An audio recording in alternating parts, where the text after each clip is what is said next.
Olá pessoal, tudo bem? Meu nome é Gabriel Bini, sou fundador do Estúdio Granve Medicina e hoje nós vamos resolver e revisar um pouquinho sobre sistema sanguíneo.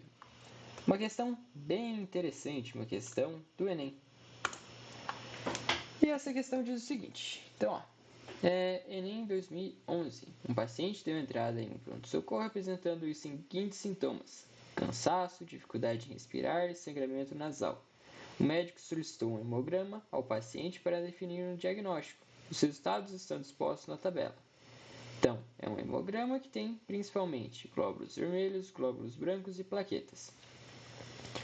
Relacionando os sintomas apresentados pelo paciente com os resultados de seu hemograma, constata-se que... Beleza, então primeiro a gente tem que revisar. Então, bem interessante, composição do sangue. O sangue ele é composto principalmente 55% do sangue por plasma. E o plasma tem grandes quantidades de água. E 45% restante do sangue é composto por elementos figurados, que são principalmente as células sanguíneas, as plaquetas, as células brancas ou leucócitos e as células vermelhas, as hemácias. Então, vamos revisar uma por uma.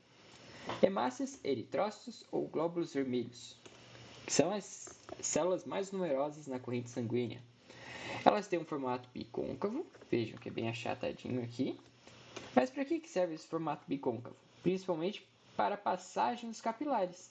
Os capilares são super finos e, de forma impressionante, só passa uma hemácia por vez no capilar, como a gente consegue ver aqui.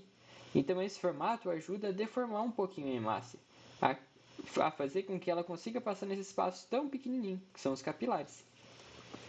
Vejam que é uma hemácia por vez que passa pelos capilares.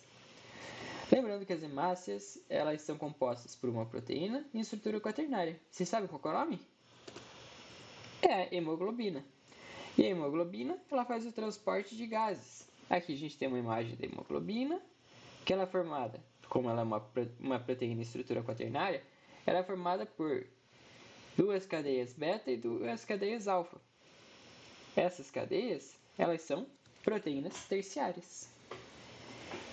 Que é o sentido da proteína ser estrutura quaternária, que é o conjunto de estruturas terciárias, união delas. E onde que vai o transporte dos gases? Tá, aqui a gente tem uma das cadeias. Na verdade, a gente tem aqui o grupo M. E no grupo M vai ocorrer o transporte dos gases. Vejam que aqui tem o elemento ferro. Esse elemento ferro, ele puxa, ele atrai o oxigênio, ou seja, permite o transporte de oxigênio.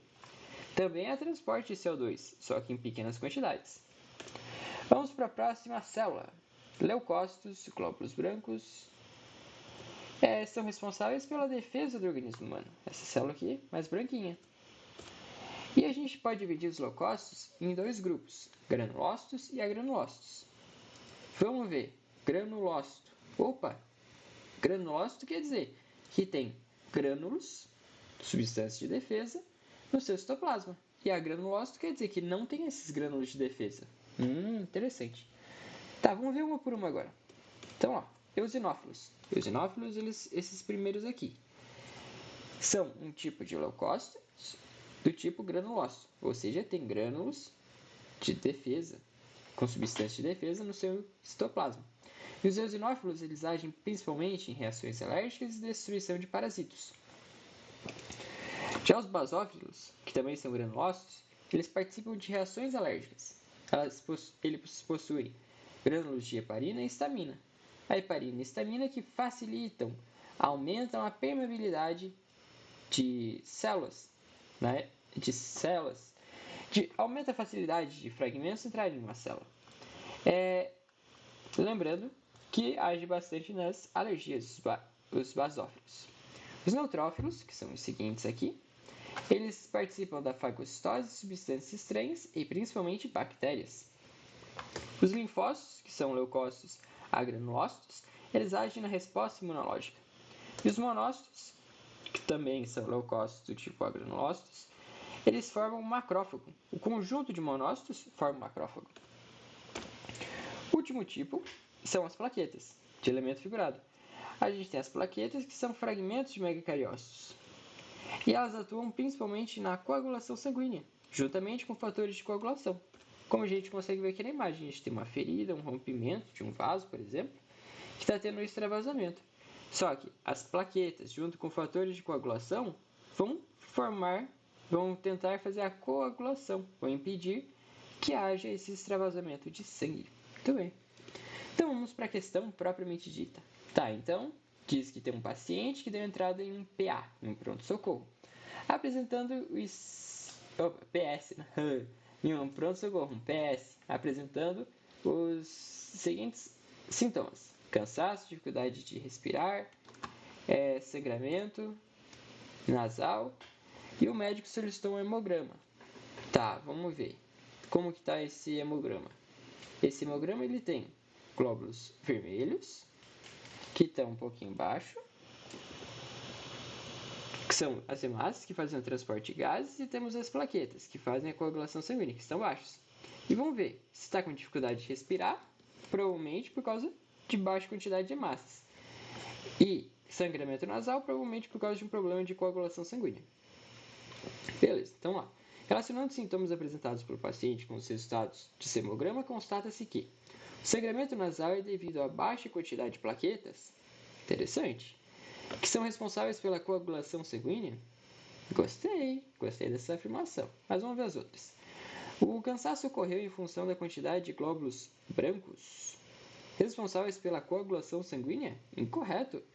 Glóbulos brancos eles são responsáveis pela defesa do organismo e não pela coagulação sanguínea. Incorreto. Letra C. A dificuldade respiratória decorreu da baixa quantidade de glóbulos vermelhos que são responsáveis pela defesa imunológica. Incorreto. Glóbulos vermelhos eles são responsáveis pelo transporte de gases e não por defesa imunológica. Quem faz a defesa imunológica são os glóbulos brancos. Letra D. O sangramento nasal é decorrente da baixa quantidade de glóbulos brancos que são responsáveis pelo transporte de gases. Incorreto. Glóbulos brancos fazem defesa, transporte de gases, glóbulos vermelhos. Letra E. A dificuldade respiratória ocorreu pela quantidade de plaquetas, que são responsáveis pelo transporte de oxigênio no sangue. Incorreto. Plaquetas são responsáveis pela coagulação. Quem é responsável pelo transporte de oxigênio pelo sangue são os glóbulos vermelhos. Então, a alternativa correta é a letra A. O sangramento nasal é devido à baixa quantidade de plaquetas, que são responsáveis pela coagulação sanguínea. Então é isso, pessoal. Eu espero que tenham gostado do vídeo, bem como da explicação, bem como da questão. Deixem um like e qualquer dúvida deixe nos comentários. Obrigado!